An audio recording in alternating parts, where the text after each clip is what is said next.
Chapter 12. James stirs in my arms.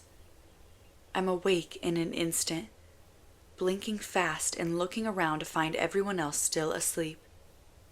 The sun slits open the horizon to let the light out, and the morning is so still and so quiet, it seems impossible there's ever been anything wrong.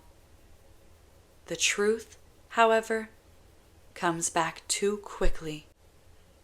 It's bricks on my chest, pressure in my lungs, aches in my joints, and metal in my mouth. Reminders of the long day, the longer night, and the boy curled up in my arms.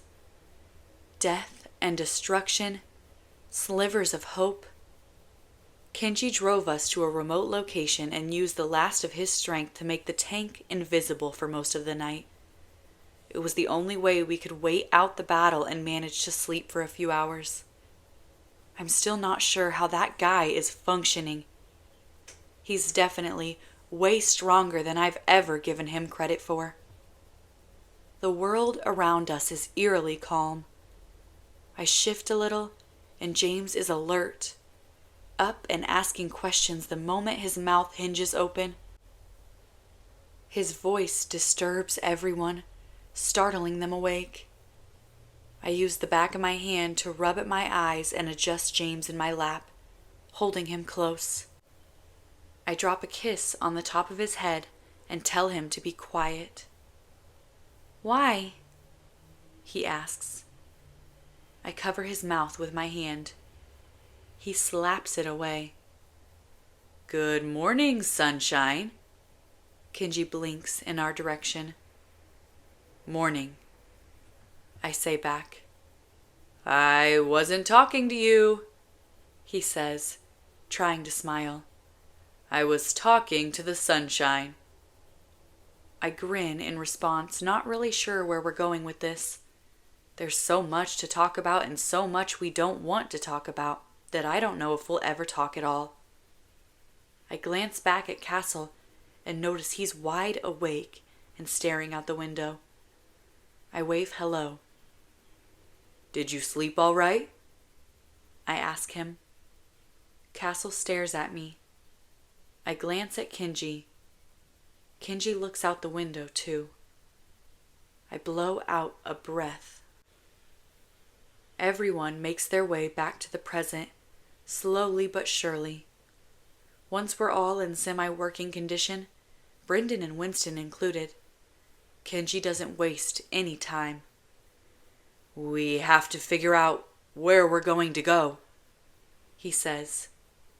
"We can't risk being on the road for too long, and I'm not sure how long or how well I'll be able to project. My energy is coming back, but slowly, and it's in and out.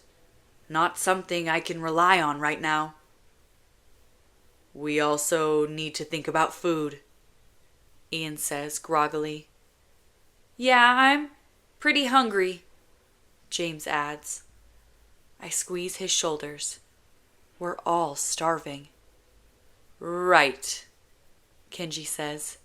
"So does anyone have any ideas?" Silence from all of us.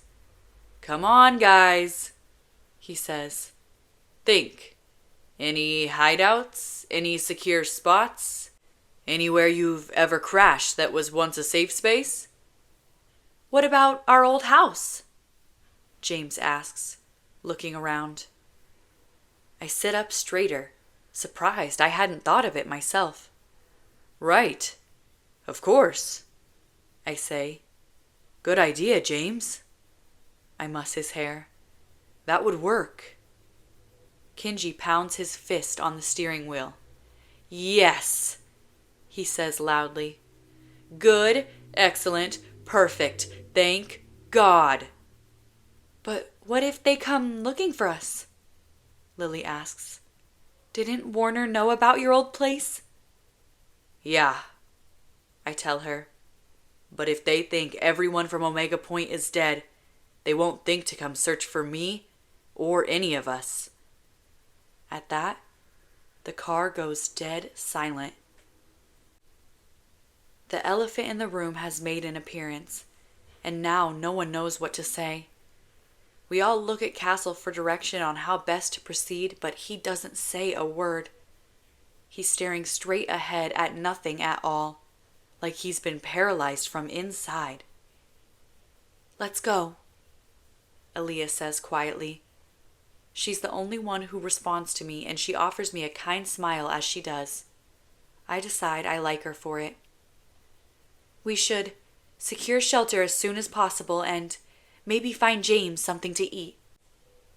I beam at her, so touched that she would speak for James. "Maybe we could find something all of us could eat?" Ian cuts in, grumpy. I frown, but I can't blame him. My stomach has made a few protests of its own. "We should have plenty of food back at the house," I say.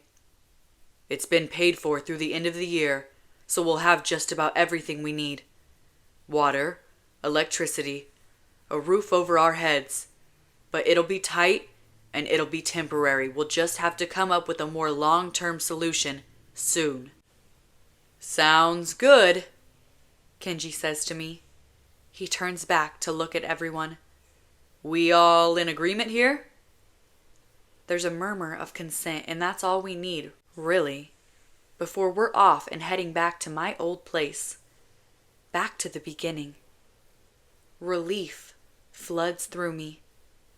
I'm so grateful to be able to take James home, to let him sleep in his own bed. And though I know better to ever say it out loud, a small part of me is happy that our time at Omega Point is officially over. There's a silver lining in all of this, and it's that Warner thinks we're all dead. And even though he's got Juliet now, he won't have her forever. She'll be safe until we can find a way to get her back, and until then he won't come after us. We can find a way to live, away from all the violence and destruction. Besides, I'm tired of fighting. I'm tired of being on the run and always having to risk my life and constantly worrying about James. I just want to go home. I want to take care of my brother. And I never, ever, ever want to feel what I felt last night. I can't risk losing James. Not ever again.